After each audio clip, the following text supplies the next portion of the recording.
마태복음 6장 9절 말씀 한 말씀만 같이 읽겠습니다. 9절 시작. 그러므로 너희는 이렇게 기도하라. 하늘에 계신 우리 아버지여, 이름이 거룩히 여김을 받으시오며. 아멘. 네, 이 시간 말씀의 제목은 하늘에 계신 우리 아버지여입니다. 소제목은 이제 주기도문 서문입니다.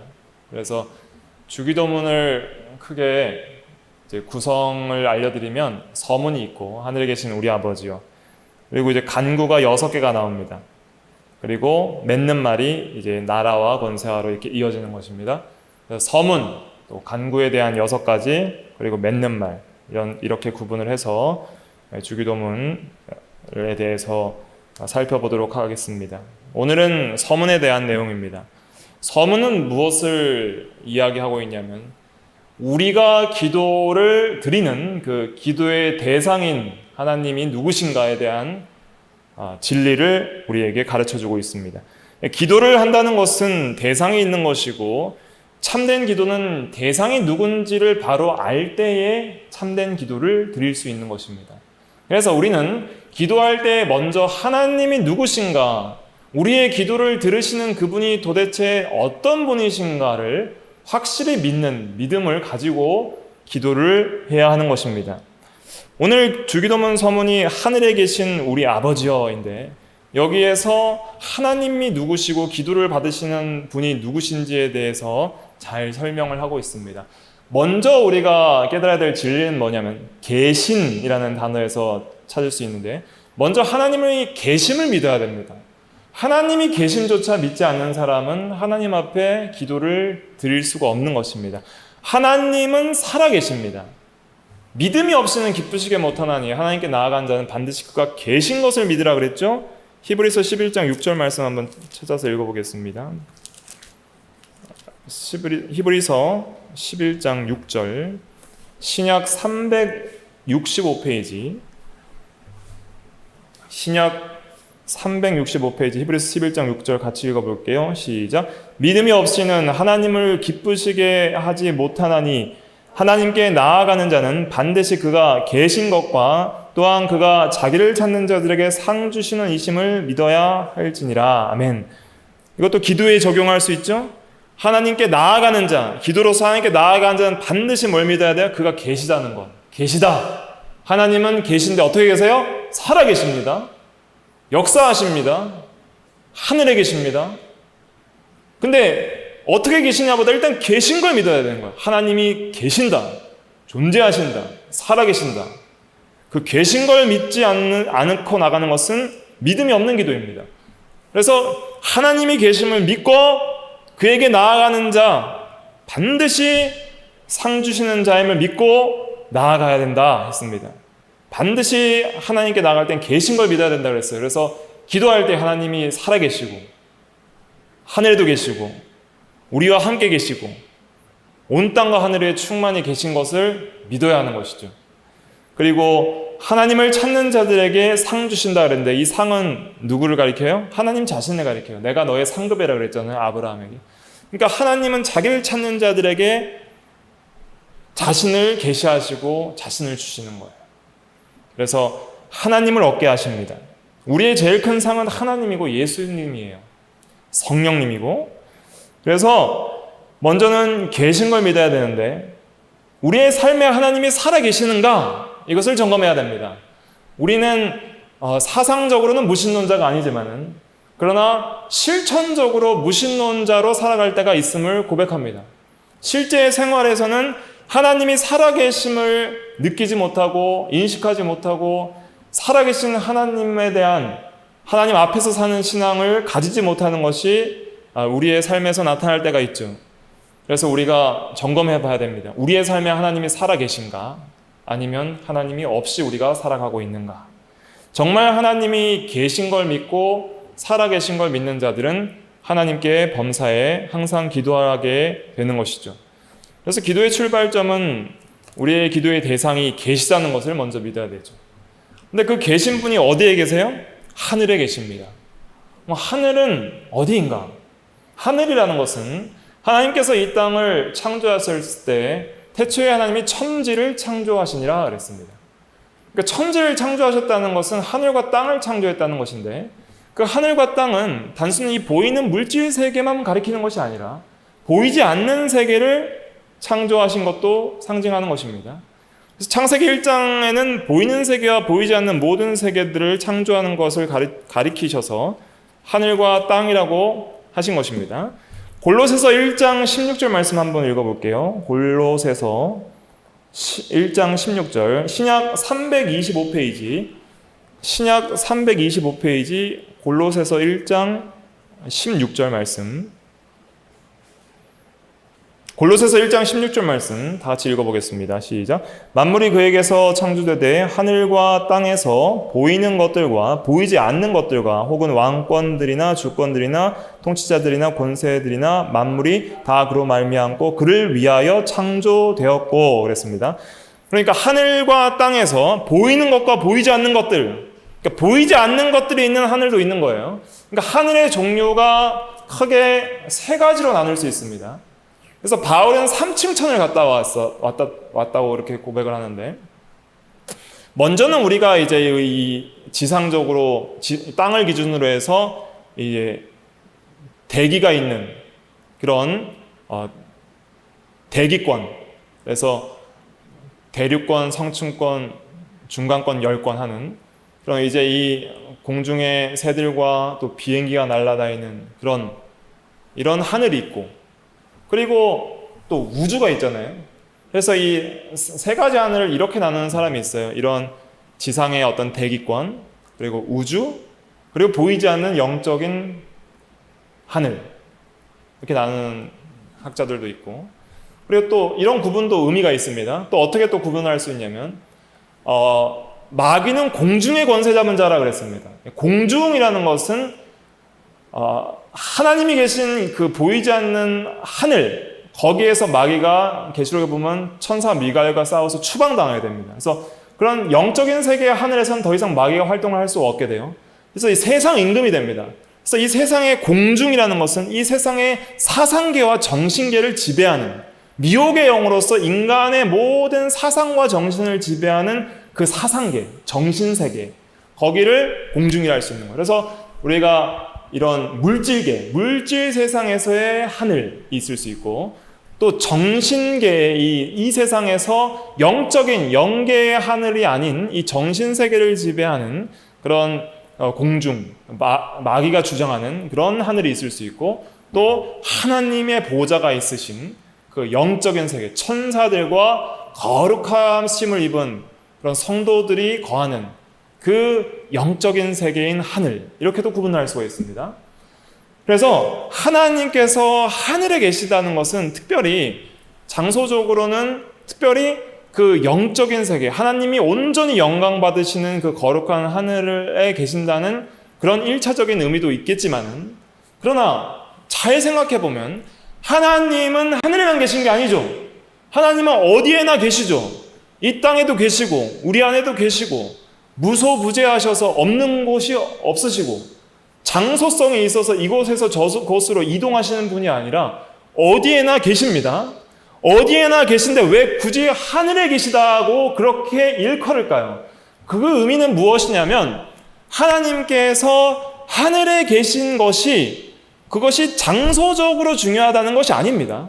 하나님께서 하늘에 계신다는 그 의미는 하나님의 지극히 높으심과 왕권과 주권을 가리키는 겁니다.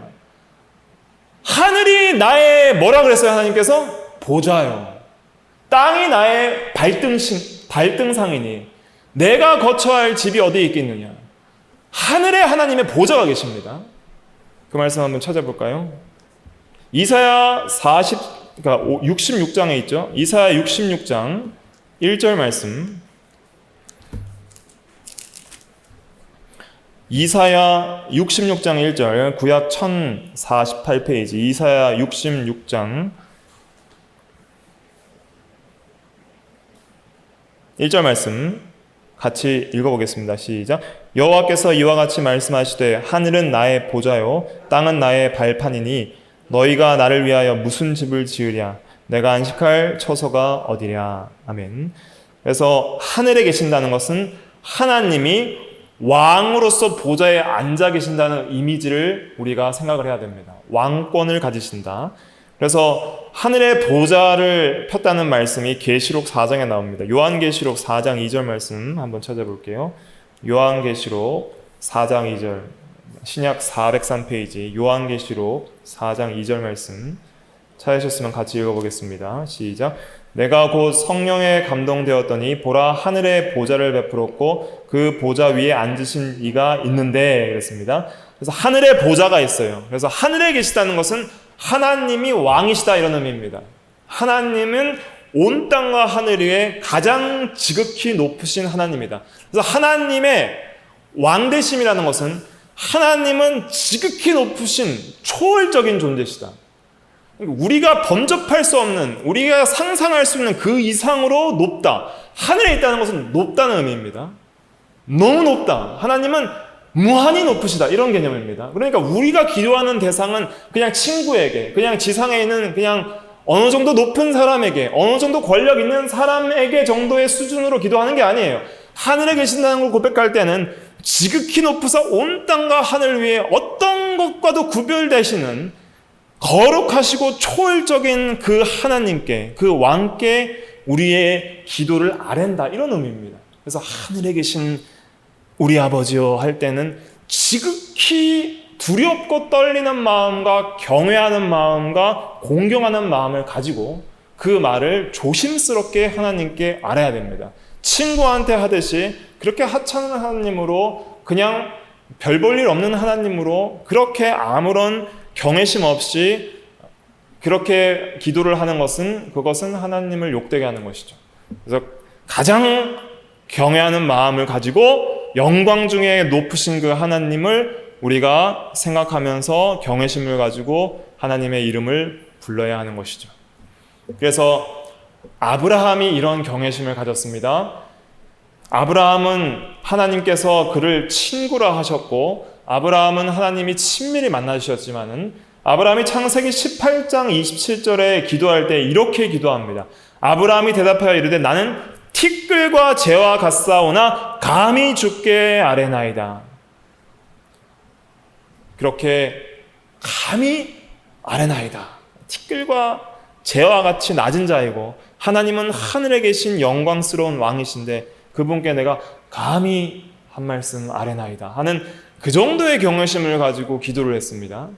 그러니까 우리는 아무것도 할 수 없는 자가 모든 것을 하실 수 있는 왕께 기도한다는 그런 경외심을 가지고 기도를 해야 됩니다. 그것이 하늘에 계신다는 그 고백에 들어있는 것입니다. 그렇기 때문에 우리는 함부로 하나님을 생각하고 그냥 우리와 같은 수준의 신으로 생각하고 기도해서는 안 되는 것이죠. 그런데 그렇게 높으신 하나님이 또 누구라는 거예요? 우리의 아버지라는 것입니다. 너무 멀어서 함께 할 수 없는, 그냥 두렵기만 하는 그분이 아니라 그 하나님께서 우리와 인격적으로 사랑을 하시고 우리를 자녀 삼으시는 그런 아버지라서 우리는 천진난만한 어린아이처럼 공경심과 경외심뿐만 아니라 사랑과 신뢰를 가지고, 확실한 신뢰와 의심 없는 믿음을 가지고 아버지께 기도하며 나아갈 수 있습니다. 그것이 아버지라는 뜻입니다. 하나님을 생각할 때 아버지로 생각해야 됩니다. 하나님은 창조주고 구속주고 왕이시기 전에 아버지셨습니다. 모든 태초에 천지 만물이 있기 전에 하나님은 아버지셨고 아들이었고 성령이었습니다. 그렇기 때문에 하나님은 본질상 아버지세요. 아버지라는 의미는 3중의 의미가 있습니다. 첫째는 예수 그리스도의 아버지라는 뜻이에요. 그건 본질적으로 하나님 되심의 아버지 되심이 있는 거예요. 모든 창조 전에 영원 전부터 하나님은 아버지시고 아들이시고 성령이십니다. 그런데 예수 그리스도 성자 하나님의 아버지실 뿐만 아니라 또한 창조하실 때는 모든 피조물의 아버지예요. 모든 것들은 하나님의 소생이에요. 하나님께서 내신 거예요. 그렇기 때문에 모든 피조물은 하나님을 주로 아버지로 섬기고 경외해야 됩니다. 그러나 모든 아담 안에서 원죄로 말미암아 전적으로 부패하고 또 타락한 죄인들은 본질상 태어나면서 어떤 자녀로 태어나요? 진노의 자녀, 마귀의 자녀로 태어납니다. 그래서 믿지 않는 불신자는 아비가 마귀라 그랬어요. 요한복음 8장 44절 말씀 한번 찾아볼게요. 요한복음 8장 44절 말씀. 요한복음 8장 44절 신약 159페이지 요한복음 8장 44절 같이 읽어볼게요. 시작. 너희는 너희 아비 마귀에게서 났으니 너희 아비의 욕심대로 너희도 행하고자 하느니라. 그는 처음부터 살인한 자요 진리가 그 속에 없으므로 진리에 서지 못하고 거짓을 말할 때마다 제 것으로 말하나니 이는 그가 거짓말쟁이요 거짓의 아비가 되었습니다. 아멘. 그래서 죄를 지으면 그 아비가 마귀이기 때문에 마귀를 따라 행하는 거예요. 죄인이 거짓말을 하고 진리에 서지 못하고 욕심대로 하는 것은 아비인 마귀를 닮아서 그렇게 한다. 그래서 너희의 아비는 마귀다, 이렇게 말을 예수님께서 하셨습니다. 그래서 사실은 우리가 불순종의 아들, 또 진노의 자녀, 또 마귀의 자식, 이것이 태어날 때부터 원죄를 가지고 태어난 죄인의 상태고 죄인의 처한 그런 이름이고 또 자격이라 할 수 있죠. 그런데 그리스도의 구속이 얼마나 감사한 것은 그리스도께서 우리를 죄와 마귀로부터 자유롭게 하여서 이제는 그리스도 때문에 우리가 하나님의 자녀로 입양이 됩니다. 그리고 양자의 자격을 얻게 돼요. 그리스도는 독생자고 이제 예수를 믿는 모든 자녀들은 하나님께로부터 난 자가 돼요. 왜냐하면 예수를 믿으면 새로운 생명을 받아요. 영적 생명, 부활의 생명을 받아서 그 생명으로 하나님을 향해 다시 태어나요. 새로운 피조물이 돼요. 그래서 하나님께서 그 중생시킨 자들은 마치 하나님으로부터 난 자들이기 때문에 하나님의 아들이 되는 거예요. 한 구절 찾아볼게요. 갈라디아서 4장 4절부터 6절 말씀. 갈라디아서 4장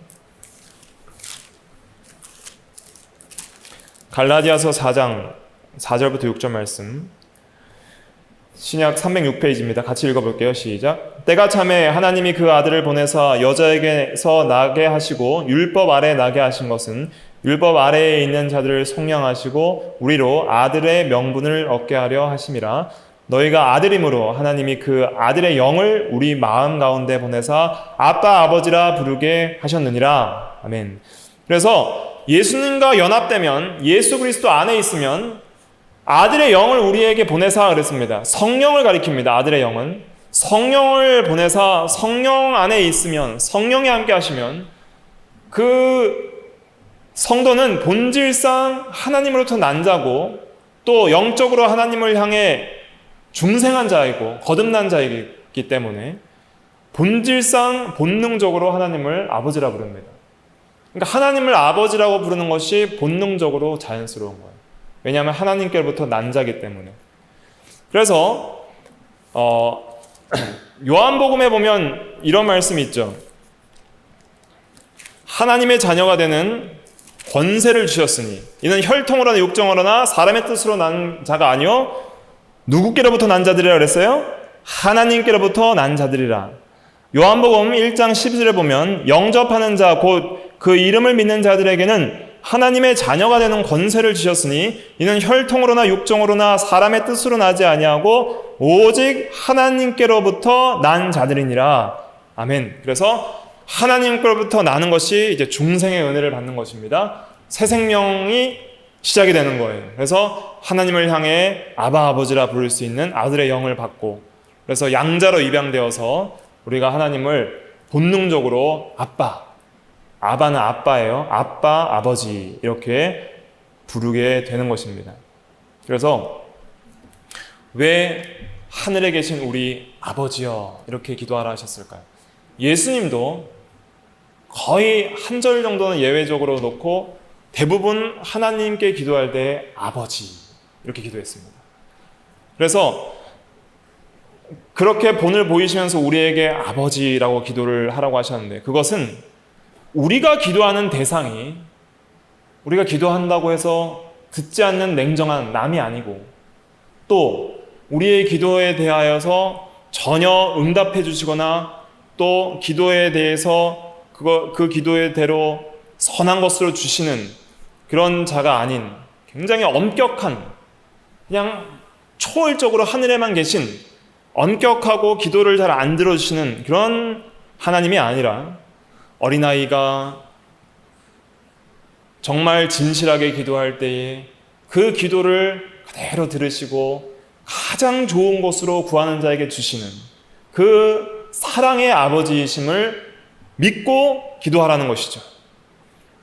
마태복음 7장 9절부터 보면 이런 말씀이 있습니다. 한번 찾아볼까요? 오늘 본문에 마태복음 한 장 넘겨서 6장 넘겨서 7장에 구하라, 찾으라, 두드리라 그렇게 말씀하시면서 9절부터 이런 말씀이 있습니다. 같이 읽어볼게요. 시작. 너희 중에 누가 아들이 떡을 달라 하는데 돌을 주며 생선을 달라 하는데 뱀을 줄 사람이 있겠느냐? 너희가 악한 자라도 좋은 것으로 자식에게 줄 줄 알거든 하물며 하늘에 계신 너희 아버지께서 구하는 자에게 좋은 것으로 주시지 않겠느냐? 그랬습니다. 악한 자들도, 죄인들도 자기가 사랑하는 아들이 달라 그러면 떡을 달라는데 돌을 주고 생선을 달라는데 뱀을 주는 그런 사람이 없다는 거예요. 악한 자라도 자기 아들은 사랑할 줄 알고 좋은 것을 줄 줄 아는 것이 아버지다. 그런데 하물며 모든 선하시고 빛들의 아버지이신 그 하나님께서 구하는 자에게 좋은 것을 주시지 않겠느냐. 그러니까 우리가 하나님께 기도할 때에는 하나님께서 반드시 우리에게 좋은 것을 주시는 하나님이시다. 우리가 구하는 것보다 더 좋은 것을 주실 수 있는 아버지시다 하는 것을 믿고 신뢰를 가지고 기도하라는 것입니다. 지극히 두려운 공경심과 경외심뿐만 아니라 신뢰와 사랑과 믿음과 하나님의 선하심과 아버지 되심을 믿고 우리의 기도를 반드시 들으시고 좋은 것으로 주신다. 반드시 들으신다. 그리고 좋은 것으로 주신다 하는 것을 믿고 기도하라는 것입니다. 이 세상의 아버지는 안 들어줄 수도 있고 폭력적인 아버지를 가진 사람도 있을 수 있고 우유부단하고 연약한 아버지를 가질 수 있고 또 능력이 없어서 주고 싶어도 못 주는, 돈이 없어서 실력이 없어서 못 주는 아버지도 있을 수 있습니다. 그러나 하늘에 계신다는 것은 모든 것을 하실 수 있는 분께 구하는 겁니다. 모든 생사화복을 주장하시는 전능하신 주께 구하는 겁니다. 근데 그분이 아버지라는 거예요. 그래 얼마나 기뻐요. 모든 것을 하실 수 있는 분이 나를 사랑하시는 아버지시다. 모든 것을 하실 수 있는 분이 우리에게 좋은 것을 주시려는 아버지시다. 근데 그분께 기도하지 않는 것이 얼마나 손해예요. 그분께 기도할 수 있는 자격이 있다는 것이 얼마나 큰 권세예요. 하나님의 자녀가 되는 권세는 세상 임금과 재벌 아들의 권세보다 비교할 수 없는 영육 전체의 모든 은혜를 받게 되는 놀라운 권세입니다. 그렇기 때문에 우리는 반드시 기도를 해야 됩니다.